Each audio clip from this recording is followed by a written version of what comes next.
I am Dan Bryant, one of the pastors of this congregation, and on behalf especially of Community Alliance of Lane County, formerly known as Clergy and Laity Concerned Against the Vietnam War, which of course is very significant for the event this afternoon. I think probably most of you are aware that when Dr. Martin Luther King Jr. Gave the speech that we are about to hear on April 4th, 1967, it was exactly 1 year before his assassination. And many people believe, for good reason, that it was really this speech and the stance he took against that war that pretty much sealed his fate. And the combination of connecting what was happening in terms of our foreign policy and the war overseas with what was happening locally, with the ongoing issues of race and division in this country, I think was an incredibly powerful moment in the life of this nation that surely must go down as equally important as that incredible speech he gave on the steps of the Lincoln Memorial for the Civil Rights March. Think back of the 60s and who was speaking out against the war at that time, and particularly think of the churches. There weren't a lot of churches that were opposed to the war, with the exception perhaps of the historic peace churches that have long been witness for peace from the very beginning of their history. There were some. And in particularly, the National Council of Churches came out with a statement against the war in 1965, which, what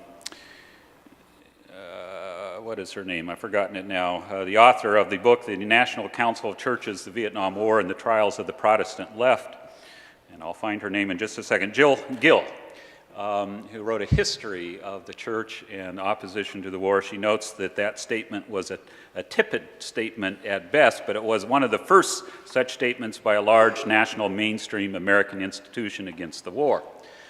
That is significant because right across the street from the headquarters of the National Council of Churches is the incredible Riverside Church. And I wanted to show this image because I don't know that we get the full significance of the location in which Dr. King spoke. The Riverside Church has a long history, began as a Baptist congregation, but it was really when a young gentleman by the name of John Rockefeller became a trustee of the congregation that things really changed, and through the Rockefeller charity was able to build this wonderful facility. But it is undoubtedly the most prominent Protestant church in New York City that dominates the skyline, and because of its association with the National Council of Churches is very well known around the country. And thus the invitation for Dr. King to speak in this beautiful sanctuary on this occasion, I think, is a very significant one for the life of the American church. Gill goes on to note of that particular event that the organization, Clergy and Laymen Concerned Against Vietnam, became the most prominent and effective religious anti-war group. The voice of morality, speaking up, the voice of conscience, as we will hear in Dr. King's speech, is one that continues to speak to us today. And it is precisely because of that incredible prophetic insight that he had that keeps that language, those words, those images still alive today just as surely as any of the prophets of any tradition going back thousands of years. And I think Dr. King's voice will continue to live as long as any of those that we honor with books in our religious tradition. So I know, because I got a little taste of what we are about to experience earlier, that this will be a very powerful one. May it be one that truly does inspire you to be a voice of peace for this age.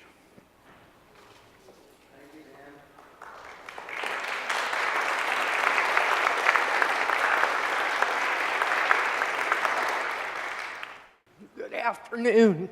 Thank you for coming.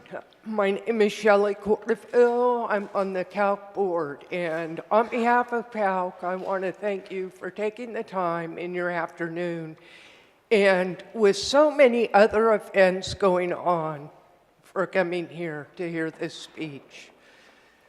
This is a really important speech.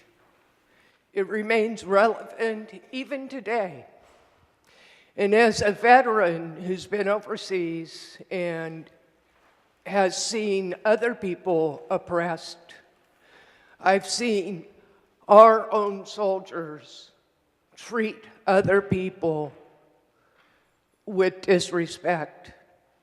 We often dishonor ourselves when we go overseas. This country has been at war all but 21 years since its inception. All but 21 years. So we go over, we oppress other people. Our government is really good at turning our vision outward to other countries, dehumanizing them, creating fear amongst us, our own people, so that we don't have to look at the problems in our own country. We don't have to look at the racial inequity. We don't have to look at the terror that we create in our own country, on our own people. We don't have to look at the poverty. We don't have to look at starving children. We don't have to pay attention to our homeless. There are so many marginalized populations. There are so many social problems in this country, very much the same as when Dr. Martin Luther King gave his speech. We should be very saddened. We should be very concerned that we have not truly come a long way at all. We still have all this inequity. We still have all this fear. We still turn our attention outward under the guise that we're going to take care of another country's people. We need to take care of our own. We need to be brave and have a voice. As Dr. Martin Luther King said, we need to take back the soul of America. We are the soul of America. Our government does not have to be the soul of America. Our corporations do not have to rule. We, the people, have a responsibility to question our government and to make change. So I really hope that this reading of his speech impassions you and inspires you to think about how you can make change. Thank you.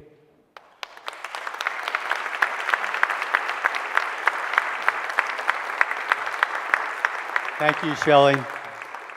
My name is Michael Kerrigan. I'm the program director at CALC, and I am honored to introduce the Eugene Peace Choir that's been going on for, I think they told me, over 30 years in this community, singing songs of peace, of justice, and protecting the earth.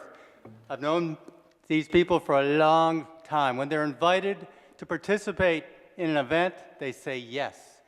And even in short notice, they always seem to find time to sing those songs, to give us a lift, to get us kind of feeling good. Their songs are just, I've really enjoyed them over the years. So they're going to start with 3 songs. So let's give them a big welcome. Thank you.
Hi, I'm Jean Marie. I'm really proud and honored to be the temporary director of the Peace Choir. The next song we're going to sing for you is My Rainbow Race.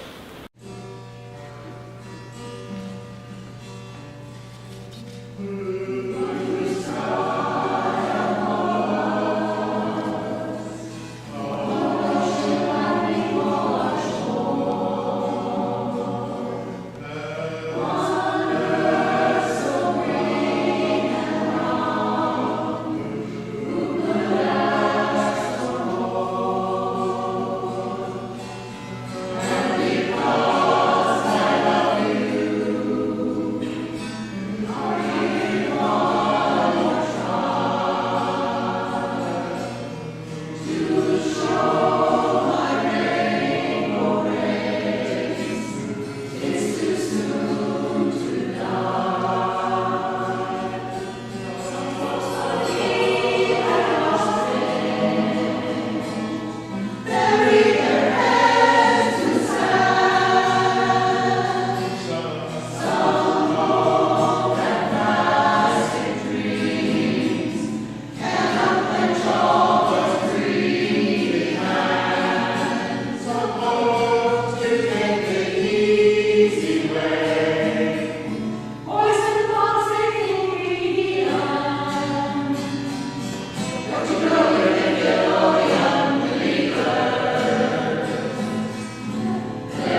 Thank you, Eugene Peace Choir.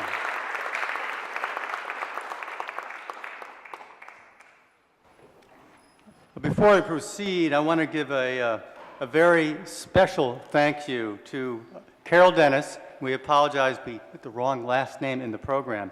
But she has been an inspiration for this event. She did it not only tonight, but also it was 9 years ago, and has been such a wonderful voice in our community, directing many, many wonderful plays, and what an honor to have her direct this play for us tonight.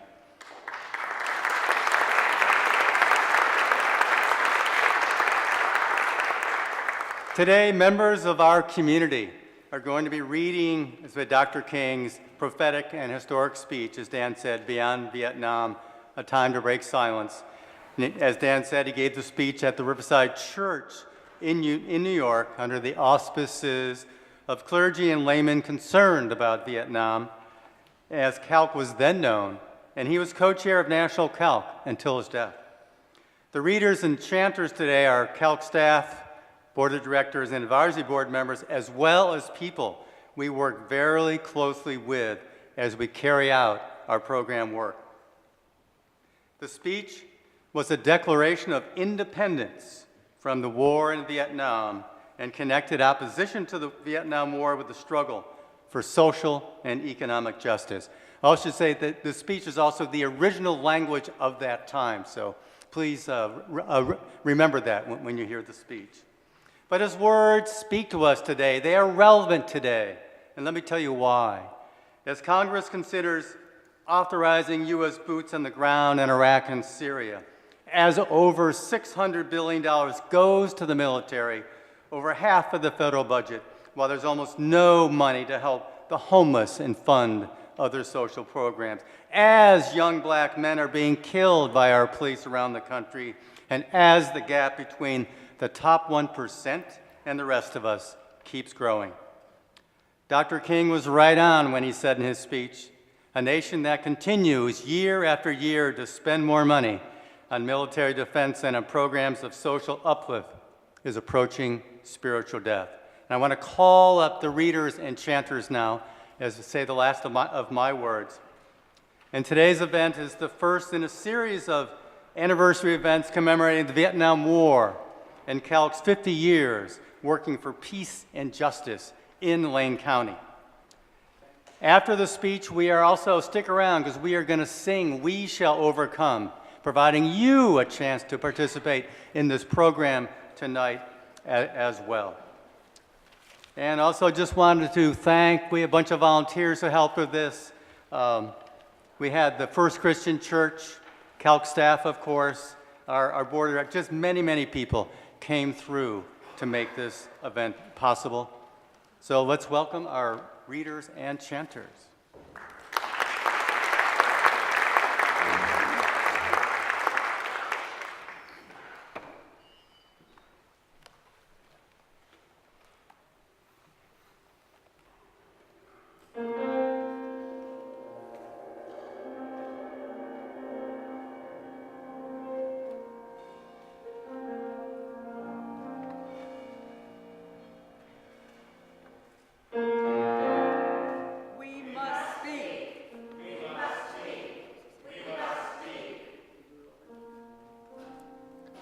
I come to this magnificent house of worship tonight because my conscience leaves me no other choice.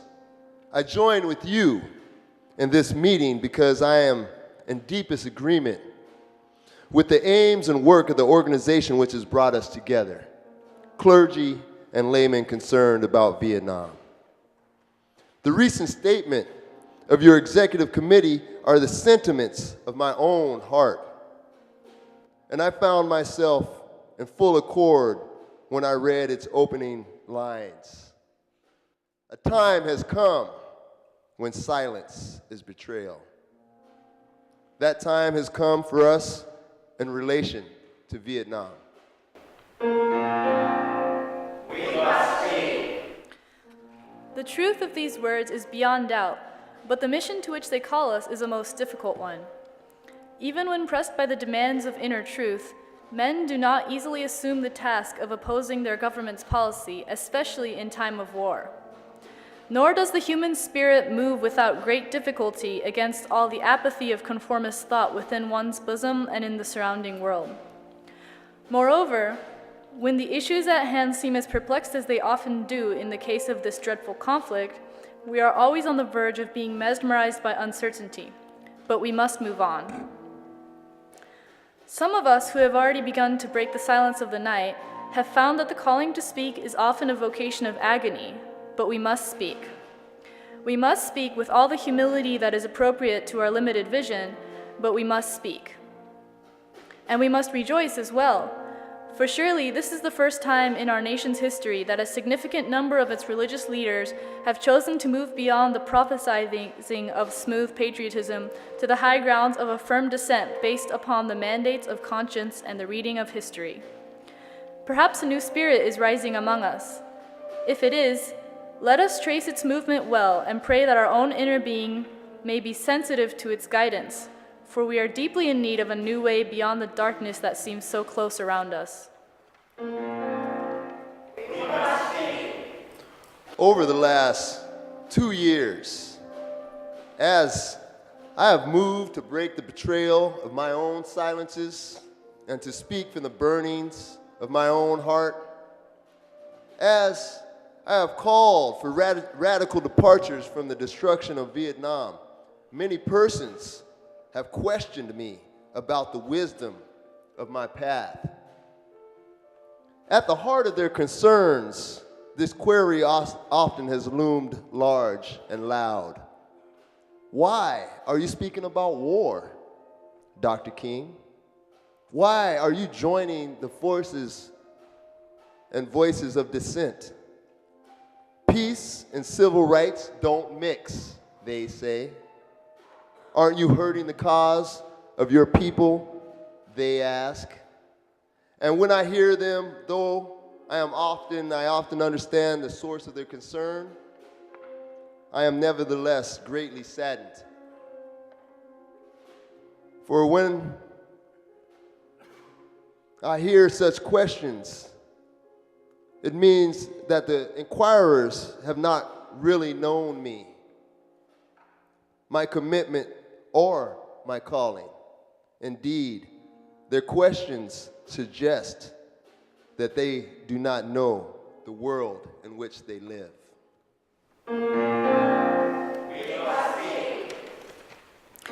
In the light of such tragic misunderstandings, I deem it of signal importance to try to state clearly, and I trust concisely, why I believe that the path from Dexter Avenue Baptist Church, the church in Montgomery, Alabama, where I began my pastorate, leads clearly to this sanctuary tonight. I come to this platform tonight to make a passionate plea to my beloved nation. This speech is not addressed to Hanoi or to the National Liberation Front. It is not addressed to China or to Russia. Nor is it an attempt to overlook the ambiguity of the total situation and the need for a collective solution to the tragedy of Vietnam. Neither is it an attempt to make North Vietnam or the National Liberation Front paragons of virtue, nor to overlook the role they can play in a successful resolution of the problem. While they both may have justifiable reason to be suspicious of the good faith of the United States, life and history give eloquent testimony to the fact that conflicts are never resolved without trustful give and take on both sides. Tonight, however, I wish not to speak with Hanoi and the NLF, but rather to my fellow Americans who, with me, bear the greatest responsibility in ending a conflict that has exacted a heavy price on both continents.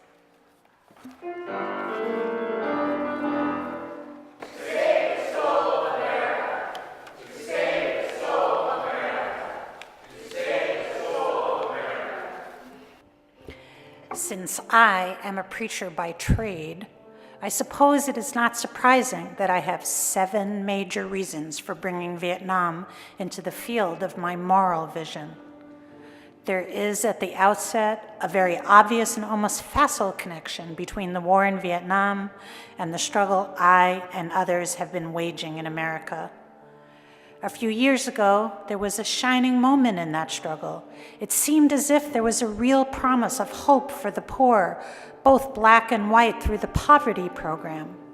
There were experiments, hopes, new beginnings. Then came the buildup in Vietnam, and I watched the program broken and eviscerated as if it were some idle political plaything of a society gone mad on war. And I knew that America would never invest the necessary funds or energies in rehabilitation of its poor, so long as adventures like Vietnam continued to draw men and skills and money like some demonic, destructive suction tube. So I was increasingly compelled to see the war as an enemy of the poor and to attack it as such.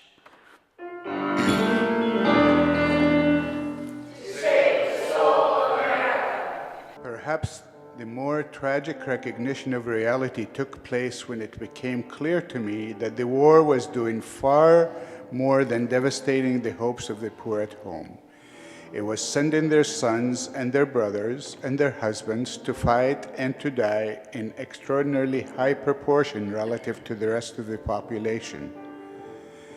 We were taking black young men who had been crippled by our society and sending them 8,000 miles away to guarantee liberties in Southeast Asia, which they had not found in Southwest Georgia and in East Harlem. So we have been repeatedly faced with the cruel irony of watching Negro and white boys on TV screens as they kill and die together for a nation that has been unable to seat them together in the same schools. So we watch them in brutal solidarity burning the huts of a poor village. But we realize that they would never live on the same block in Detroit. I could not be silent in the face of such cruel manipulation of the poor.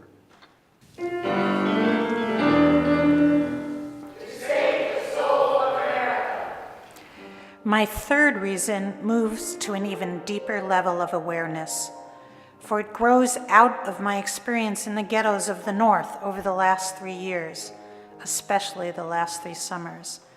As I have walked among the desperate, rejected, and angry young men, I have told them that Molotov cocktails and rifles would not solve their problems. I have tried to offer them my deepest compassion while maintaining my conviction that social change comes most meaningfully through non-violent action. But they asked, and rightly so, what about Vietnam? They asked as if our own nation wasn't using massive doses of violence to solve its problems, to bring about the changes it wanted. Their questions hit home, and I knew that I could never again raise my voice against the violence of the oppressed in the ghettos without having first spoken clearly to the greatest purveyor of violence in the world today, my own government. For the sake of those boys, for the sake of this government, for the sake of hundreds of thousands trembling under our violence, I cannot be silent. For those who ask the question, aren't you a civil rights leader, and thereby mean to exclude me from the movement for peace, I have this further answer. In 1957, when a group of us formed the Southern Christian Leadership Conference, we chose as our motto to save the soul of America. We were convinced that we could not limit our vision to certain rights for Black people, but instead affirm the conviction that America would never be free or safe from itself unless the descendants of its slaves were loosed completely from the shackles they still wear. In a way, we were agreeing with Langston Hughes, that Black bard of Harlem, who had written earlier, "Oh, yes, I say it plain, America never was America to me, and yet I swear this oath America will be." To save the soul of Now, it should be incandescently clear that no one who has any concern for the integrity and life of America today can ignore the present war. If America's soul becomes totally poisoned, part of the autopsy must read Vietnam. It can never be saved so long as it destroys the deepest hopes of men the world over. So it is that of those of us who are yet determined that America will be, are led down the path of protest and dissent, working for the health of our land. As if the weight of such commitment to life and health of America were not enough, another burden of responsibility was placed upon me in 1964, and I cannot forget that the Nobel Prize for Peace was also a commission to work harder than I had ever worked before for the brotherhood of man. This is a calling that takes me beyond national allegiances, but even if it were not present, I would yet have to live with the meaning of my commitment to the ministry of Jesus Christ. To me, the relationship of the ministry to making peace is so obvious that I sometimes marvel at those who ask me, why am I speaking against the war? Could it be that they do not know that the good news was meant for all men? For communists and capitalists, for their children and ours, for black and white, for revolutionary and conservative? Have they forgotten that the ministry is in obedience to the one who loved his enemies so fully that he died for them? What then can I say to the Viet Cong, or to Castro, or to Mao, as the faithful minister of this one? Can I threaten them with death, or must I not share with them my life?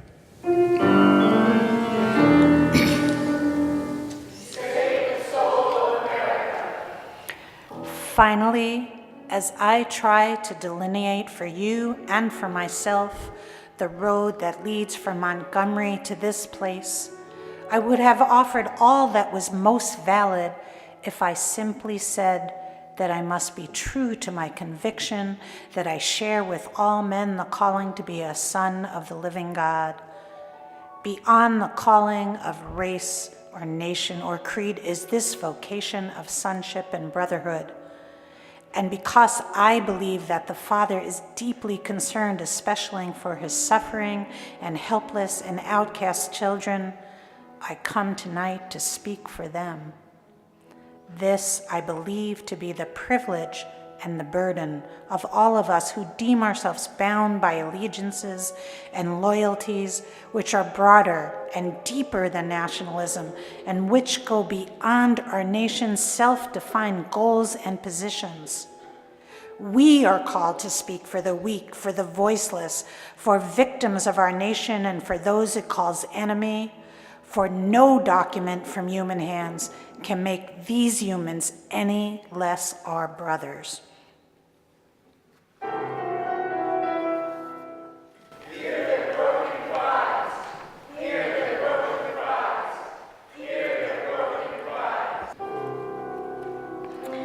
And as I pondered the madness of Vietnam and searched within myself for ways to understand and respond to compassion, my mind goes constantly to the people of that peninsula.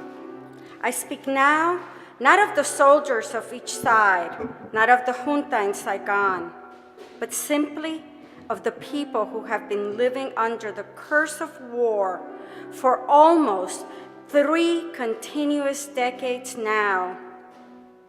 I think of them too because it is clear to me that there will be no meaningful solution there until some attempt is made to know them and hear their broken cries.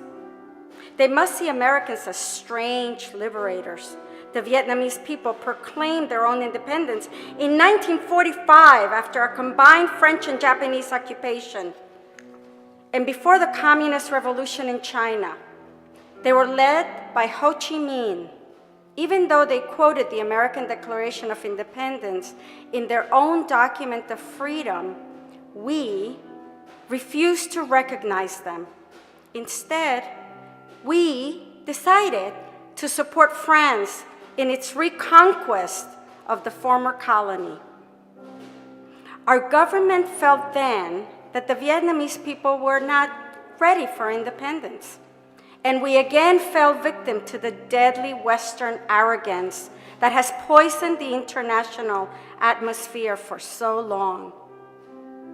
With that tragic decision, we rejected a revolutionary government seeking self-determination, and a government that had been established not by China, for whom the Vietnamese have no great love, but by clearly indigenous forces that included some communists.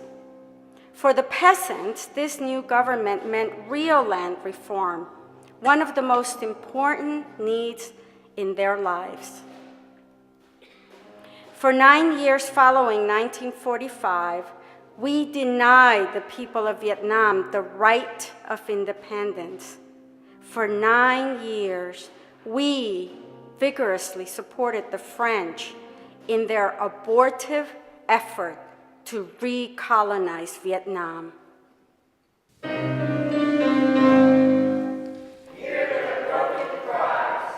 Before the end of the war, we were meeting 80% of the French war costs. Even before the French were defeated at Dien Bien Phu, they began to despair of the reckless action, but we did not. We encouraged them with our huge financial and military supplies to continue the war even when they had lost the will. Soon we would be paying almost the full costs of this tragic attempt at recolonization. After the French were defeated, it looked as if independence and land reform would come again through the Geneva Agreements. But instead, there came the United States, determined that Ho should not unify the temporarily divided nation. And the peasants watched again as we supported one of the most vicious modern dictators, our chosen man, Premier Diem. The peasants watched and cringed as Diem ruthlessly routed out all opposition, supported their extortionist landlords, and refused even to discuss reunification with the North. The peasants watched as all this was presided over by U.S. influence and then by increasing numbers of U.S. troops who came to help quell the insurgency that Diem's methods had aroused. When Diem was overthrown, they may have been happy, but the long line of military dictatorship seemed to offer no real change, especially in terms of their need for land and peace. The only change came from America as we increased our troop commitments in support of governments which were singularly corrupt, inept, and without popular support. All the while, the people read our leaflets and received regular promises of peace and democracy and land reform. Now, they languish under our bombs and consider us not their fellow Vietnamese, the real enemy. They move sadly and apathetically as we herd them off the land of their fathers into concentration camps where minimal social needs are rarely met. They know that they must move or be destroyed by our bombs. So they go, primarily women and children and the aged.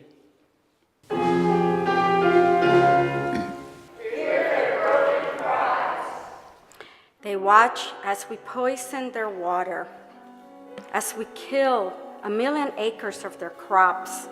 They must weep as the bulldozers roar through the areas, preparing to destroy the precious trees. They wander into hospitals with at least 20 casualties from American firepower for one Viet Cong inflicted injury. So far, we may have killed 1 million of them, mostly children. They wander into the towns and see thousands of the children, homeless, without clothes, running in packs on the streets like animals. They see the children degraded by our soldiers as they beg for food. They see the children selling their sisters to our soldiers, soliciting for their mothers.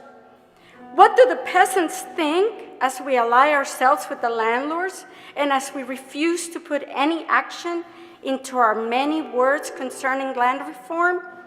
What do they think as we test our latest weapons on them, just as the Germans tested out new medicine and new tortures in the concentration camps of Europe?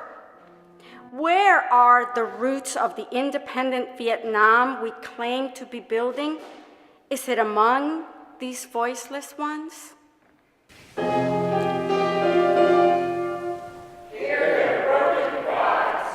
We have destroyed their two most cherished institutions, the family and the village. We have destroyed their land and their crops. We have cooperated in the crushing of the nation's only non-communist revolutionary political force, the Unified Buddhist Church. We have supported the enemies of the peasants of Saigon.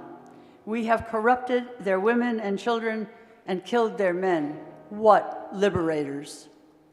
Now there is little left to build on save bitterness. Soon the only solid physical foundations remaining will be found at our military bases and in the concrete of the concentration camps we call fortified hamlets. The peasants may well wonder if we plan to build our new Vietnam on such grounds as these. Could we blame them for such thoughts? We must speak for them and raise the questions they cannot raise. These too are our brothers. Perhaps the more difficult but no less necessary task is to speak for those who have been designated as our enemies. What of the National Liberation Front, that strangely anonymous group we call VC or communists? What must they think of us in America when they realize that we permitted the repression and cruelty of Diem, which helped to bring them into being as a resistance group in the South? What do they think of our condoning the violence which led to their own taking up of arms? How can they believe in our integrity when we now speak of aggression from the North, as if there were nothing more essential to the war? How can they trust us when we now charge them with violence after the murderous reign of Diem and charge them with violence while we pour every new weapon of death into their land? Surely we must understand their feelings, even if we do not condone their actions. Surely we must see that the men we supported pressed them to their violence. Surely we must see that our own computerized plans of destruction simply dwarf their greatest acts.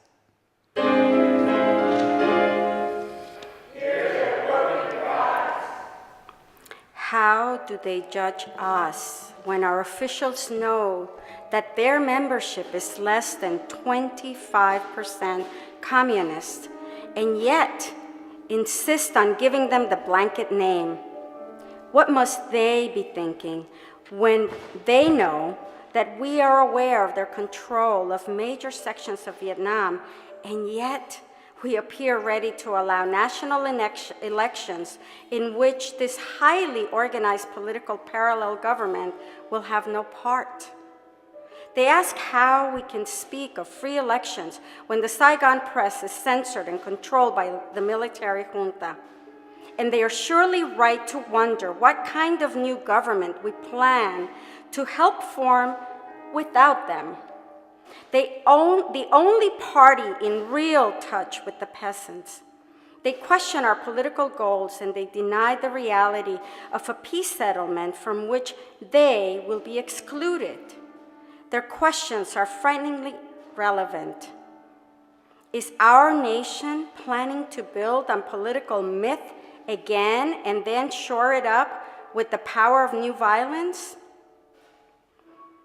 Here is the true meaning and value of compassion and nonviolence, when it helps us to see the enemy's point of view, to hear his questions, to know his assessment of ourselves. From when his view, we may indeed see the basic weaknesses of our own condition. And if we are mature, we may learn and grow and profit from the wisdom of the brothers who are called the opposition. So too with Hanoi in the north, where our bombs now pummel the land and our mines endanger the waterways, we are met by a deep but understandable mistrust. To speak for them is to explain this lack of confidence in Western words, and especially their distrust of American intentions now. In Hanoi are the men who led the nation to independence against the Japanese and the French, the men who sought membership in the French Commonwealth and were betrayed by the weakness of Paris and the willfulness of the colonial armies. It was they who led a second struggle against French domination at tremendous cost, and then were persuaded to give up the land they controlled between the 13th and 17th parallel as a temporary measure at Geneva. After 1954, they watched us conspire with Diem to prevent elections, which would have surely brought Ho Chi Minh to power over a united Vietnam, and they realized they had been betrayed again.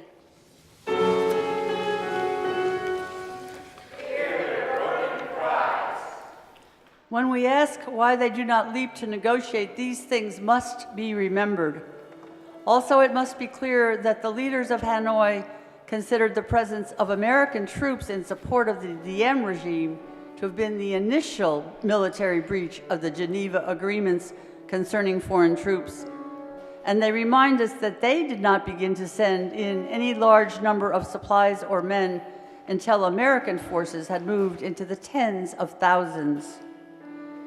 Hanoi remembers how our leaders refused to tell us the truth about earlier North Vietnamese overtures for peace, how the president claimed that none existed when they had clearly been made.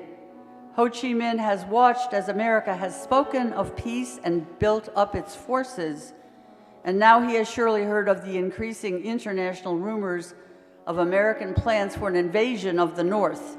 He knows the bombing and shelling and mining we are doing is part of traditional pre-invasion strategy. Perhaps only his sense of humor and irony can save him when he hears the most powerful nation of the world speaking of aggression as it drops thousands of bombs on a poor, weak nation more than 8,000 miles away from its shore.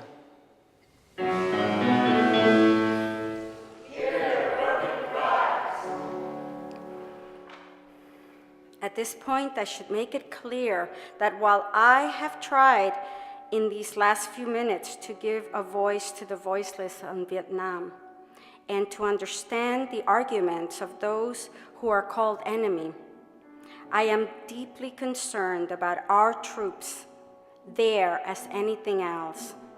For it occurs to me that what we are submitting them to in Vietnam is not simply the brutalizing process that goes on in any war where armies face each other and seek to destroy. We are adding cynicism to the process of death, for they must know after a short period there that none of the things we claim to be fighting for are really involved. Before long, they must know that their government has sent them into a struggle among Vietnamese, and the more sophisticated surely realize that we are on the side of the wealthy and the secure, while we create hell for the poor.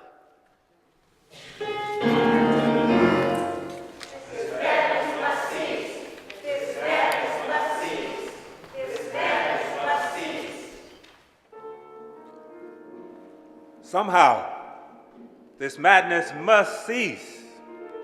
We must stop now. I speak as a child of God and brother to the suffering poor of Vietnam. I speak for those whose land is being laid waste, whose homes are being destroyed, whose culture is being subverted. I speak for the poor of America who are paying the double price of smashed hopes at home and death and corruption in Vietnam. I speak as a citizen of the world, for the world as it stands aghast at the path we have taken. I speak as an American to the leaders of my own nation. The great initiative in this war is ours. The initiative to stop it must be ours.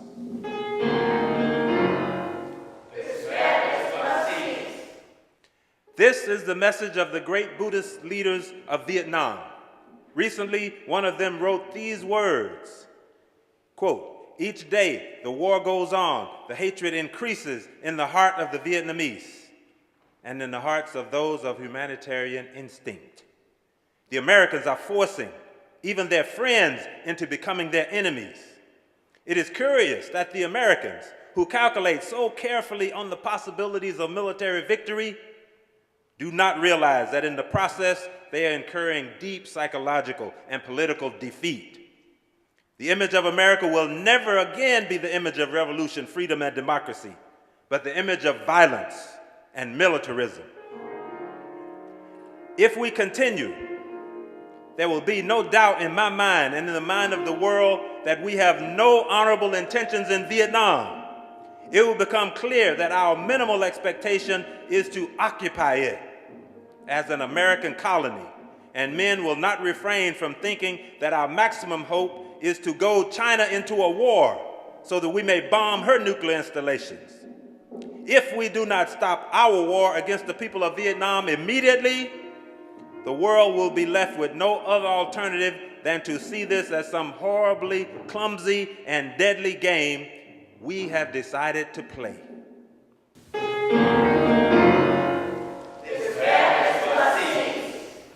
The world now demands a maturity of America that we may not be able to achieve. It demands that we admit that we have been wrong from the beginning of our adventure in Vietnam, that we have been detrimental to the life of the Vietnamese people. The situation is one in which we must be ready to turn sharply from our present ways. In order to atone for our sins and errors in Vietnam, we should take the initiative in bringing a halt to this tragic war. I would like to suggest 5 concrete things that our government should do immediately to begin the long and difficult process of extricating ourselves from this nightmarish conflict. 1, end all bombing in North and South Vietnam. 2, declare a unilateral ceasefire in the hope that such action will create the atmosphere for negotiation. 3, take immediate steps to prevent other battlegrounds in Southeast Asia by curtailing our military buildup in Thailand and our interference in Laos. 4, realistically accept the fact that the National Liberation Front has substantial support in South Vietnam and must thereby play a role in any meaningful negotiations and in any future Vietnam government.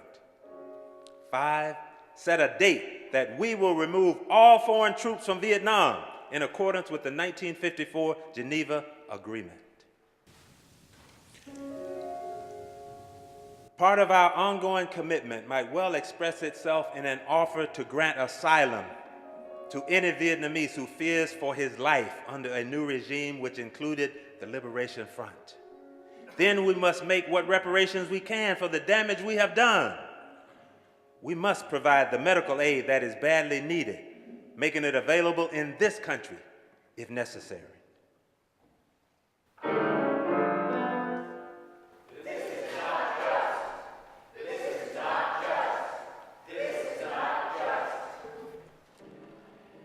Meanwhile, we in the churches and synagogues have a continuing task while we urge our government to disengage itself from a disgraceful commitment. We must continue to raise our voices if the nation persists in its perverse ways in Vietnam. We must be prepared to match actions with words by seeking out every creative means of protest possible. As we counsel young men concerning military service, we must clarify for them our nation's role in Vietnam and challenge them with the alternative of conscientious objection.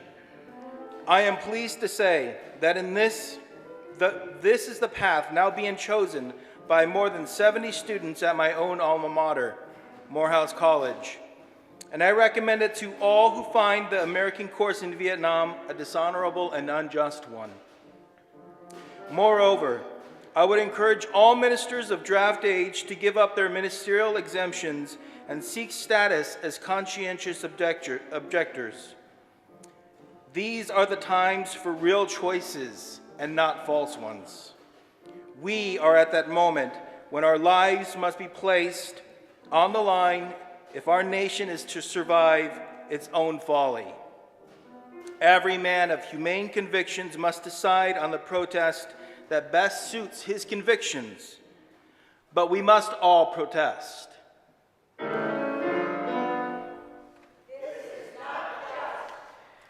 There is something seductively tempting about stopping there and sending us all off on what in some circles has become a popular crusade against the war in Vietnam.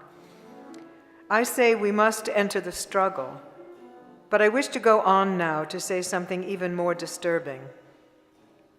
The war in Vietnam is but a symptom of a far deeper malady within the American spirit, and if we ignore this sobering reality, we will find ourselves organizing clergy and laymen-concerned committees for the next generation. They will be concerned about Guatemala and Peru. They will be concerned about Thailand and Cambodia. They will be concerned about Mozambique and South Africa. We will be marching for these and a dozen other names and attending rallies without end, unless there is a significant and profound change in American life and policy. Such thoughts take us beyond Vietnam, but not beyond our calling as children of the living God. In 1957, a sensitive American official overseas said that it seemed to him that our nation was on the wrong side of a world revolution. During the past 10 years, we have seen emerge a pattern of suppression which now has justified the presence of U.S. military advisors in Venezuela. This need to maintain social stability for our investments accounts for the counter-revolutionary action of American forces in Guatemala. It tells why American helicopters are being used against guerrillas in Colombia, and why American napalm and Green Beret forces have already been active against rebels in Peru. It is with such activity in mind that the words of the late John F. Kennedy come back to haunt us. 5 years ago, he said, "Those who make peaceful revolution impossible will make violent revolution inevitable." Increasingly, by choice or by accident, this is the role our nation has taken, the role of those who make peaceful revolution impossible by refusing to give up the privileges and the pleasures that come from the immense profits of overseas investment.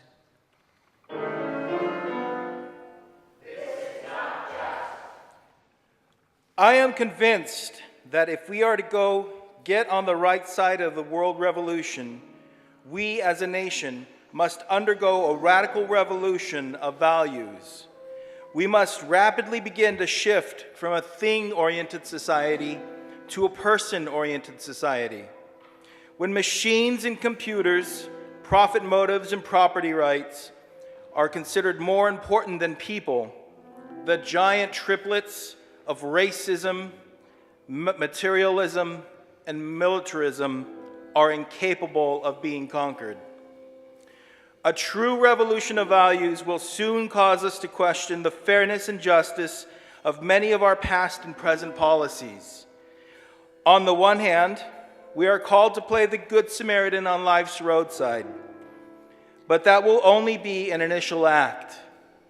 One day, we must come to see that the whole Jericho Road must be transformed so that men and women will not be constantly beaten and robbed as they take their journey on life's highway.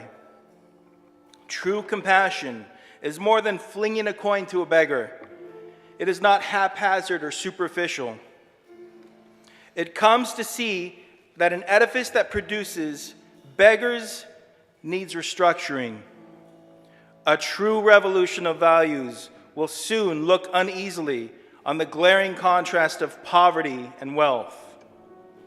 With righteous indignation, it will look across the seas and see individual capitalists of the West investing huge sums of money in Asia, Africa, and South America, only to take the profits with no concern for the social betterments of the countries and say, this is not just. It will look at our alliance with the landed gentry of Latin America and say, this is not just. The Western arrogance of feeling that it has everything to teach others and nothing to learn from them is not just. A true revolution of values will lay hands on the world order and say of war, this way of settling differences is not just. This business of burning human beings with napalm, of filling our nation's homes with orphans and widows, of injecting poisonous drugs of hate into veins of people normally humane, of sending men home from dark and bloody battlefields, physically handicapped and psychologically deranged, cannot be reconciled with wisdom, justice, and love. A nation that continues year after year to spend more money on military defense than on programs of social uplift is approaching spiritual death. America, the richest and most powerful nation in the world, can well lead the way in this revolution of values. There is nothing except a tragic death wish to prevent us from reordering our priorities so that the pursuit of peace will take precedence over the pursuit of war. There is nothing to keep us from molding a recalcitrant status quo with bruised hands until we have fashioned it into a brotherhood.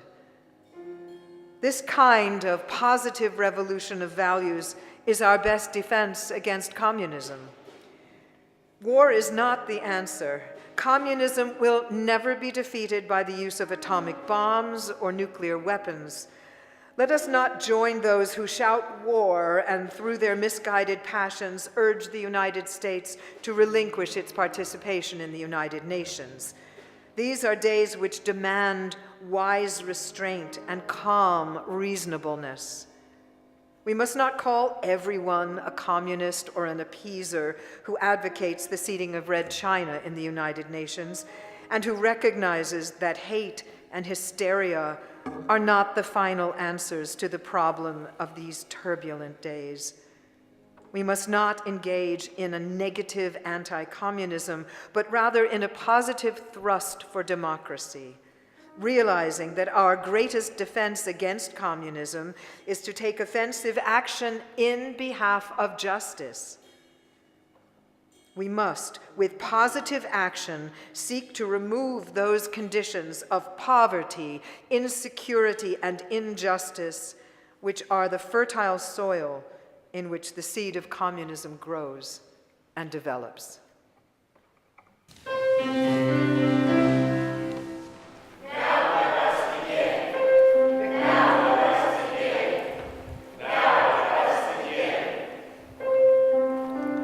These are revolutionary times.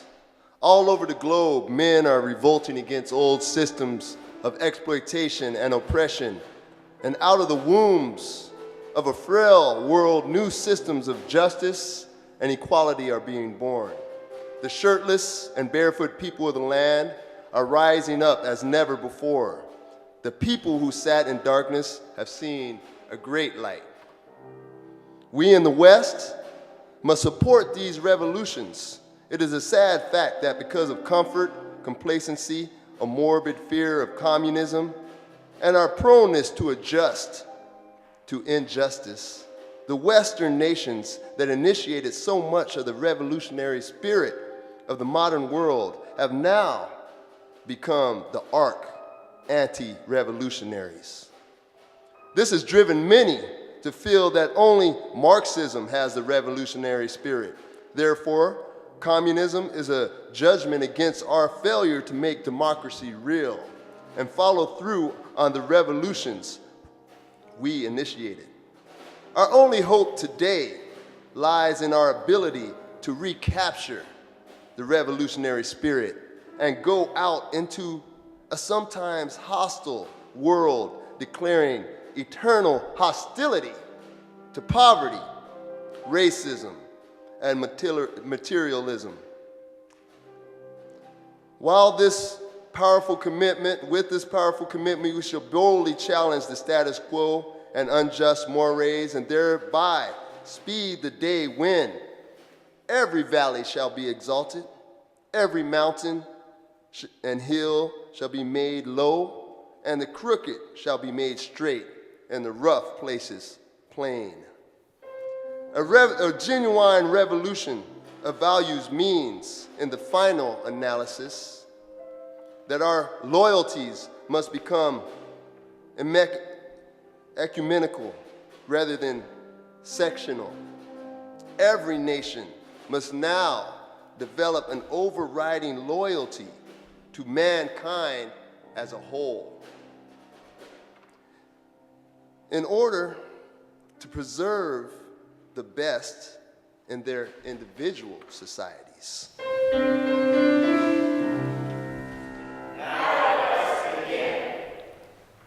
This call for a worldwide fellowship that lifts neighborly concern beyond one's tribe, race, class, and nation is in reality a call for an all-embracing and unconditional love for all men.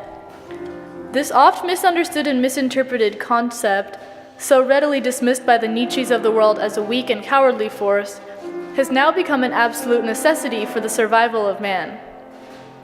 When I speak of love, I am not speaking of some sentimental and weak response. I am speaking of that force which all of the great religions have seen as the supreme unifying principle of life.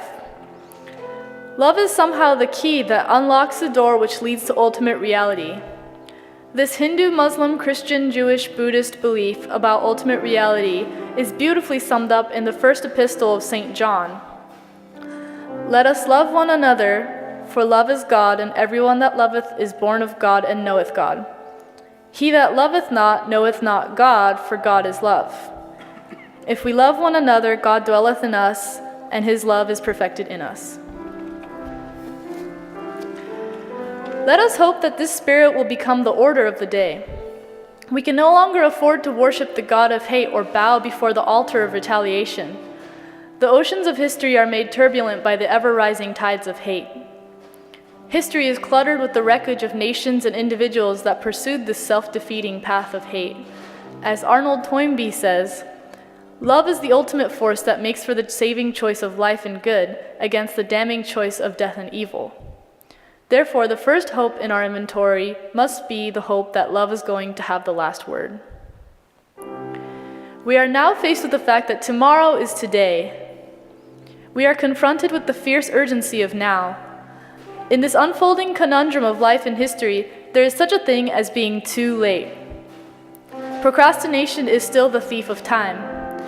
Life often leaves us standing bare, naked, and dejected with a lost opportunity. The tide in the affairs of men does not remain at the flood, it ebbs.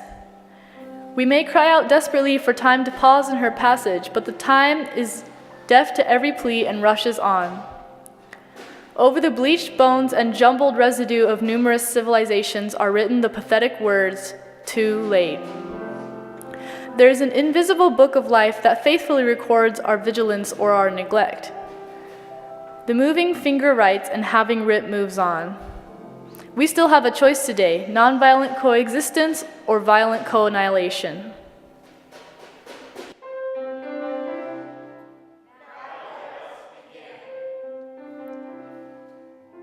We must move past indecision to action.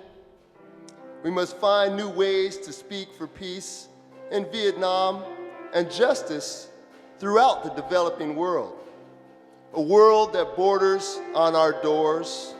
If we do not act, we shall surely be dragged down the long, dark, and shameful corridors of time reserved for those who possesses the power, but without compassion, might without morality, strength without sight. Now let us begin. Now let us rededicate ourselves to the long and bitter but beautiful struggle for a new world. This is the calling of the sons of God, and our brothers wait eagerly for our response. Shall we say the odds are too great? Shall we tell them the struggle is too hard? Will our message be that the forces of American life militate against their arrival as full men, and we send our deepest regrets?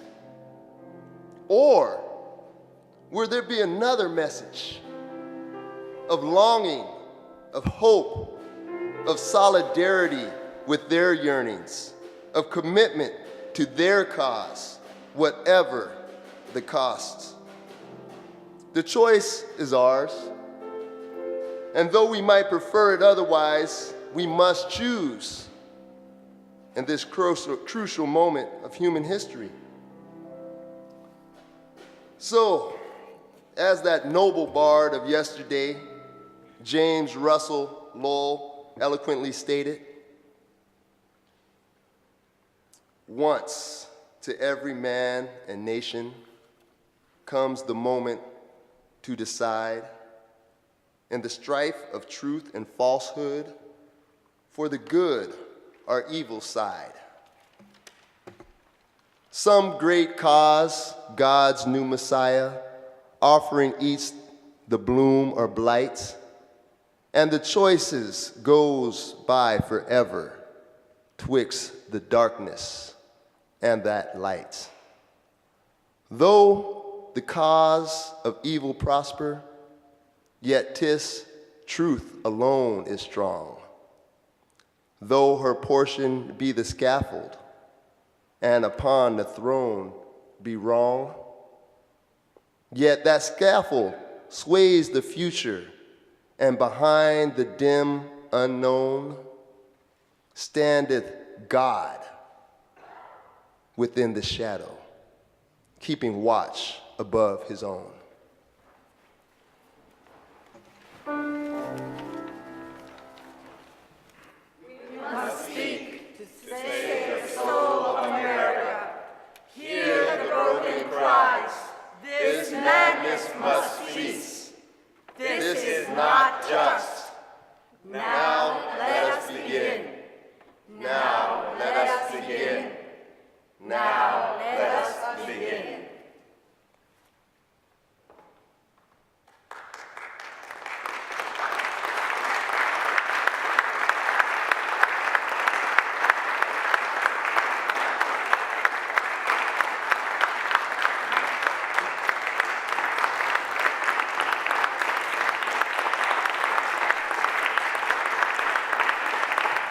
I would like to thank chanters and readers one more time. They were brilliant. They put in time. They put in their heart. Let's thank them again. And as I said before, this would not have been possible without Carol Dennis. And I would like to bring her up here to accept some flowers. Came from my backyard. And to thank her for her wonderful work. Thank you, Carol. And also, the musicians here as well. Let's thank them. Let's thank this wonderful church, Reverend Dan Bryant and his staff, who do so much for this community, who provided us this wonderful location to hear what I think is the greatest speech that has ever been created on this earth.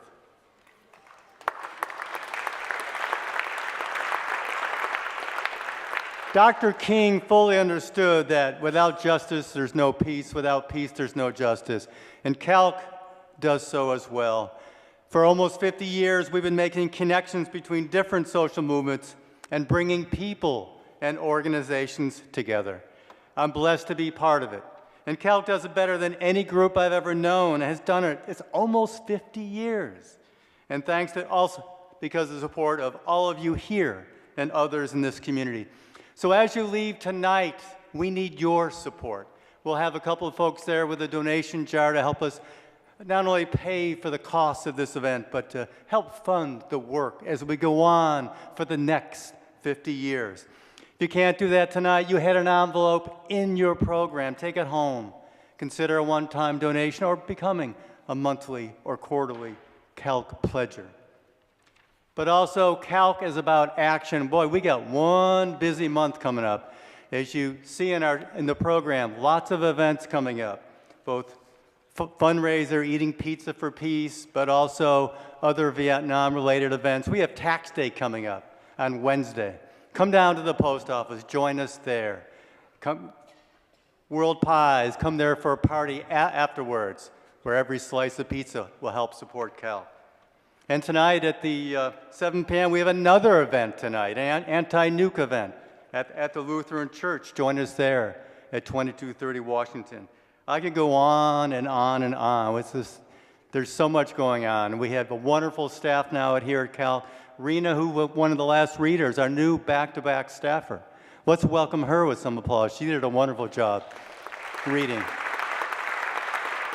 And Amy Bowers, who was one of the chanters up by the table there, our new administration and development person, also doing wonderful work at CALC.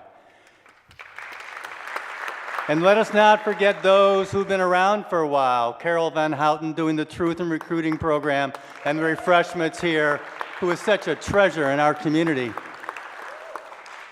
And of course, where's Marion? Marion Malcolm, who was also up here on this stage as a reader.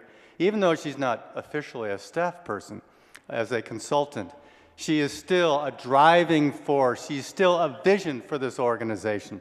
And let's thank her and all the other longtime CALC folks for their work. And before we go today, Joan Bayless is going to come up and lead us in the song, We Shall Overcome. Thinking of this speech, Dr. King is with us. He stays with us. And if we stay together, we stay united, we stay active, we will make this world a more just and a more peaceful place. And thank you all for coming out tonight. I have to say that ending with this song feels like a closing benediction at the end of a service. So let me ask you all to stand.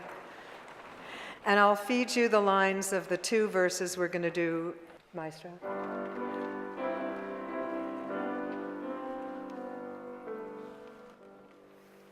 We shall overcome. We shall overcome. We shall overcome someday.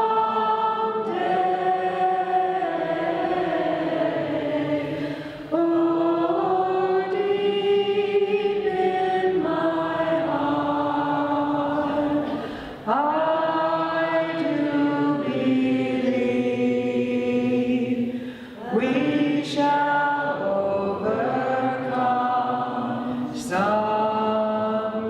I hear some beautiful harmonies. We shall walk in peace. We shall walk in peace. We shall walk in peace.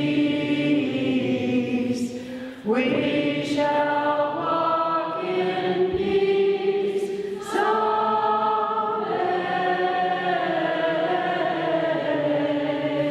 Oh, deep in my heart,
overcome last time.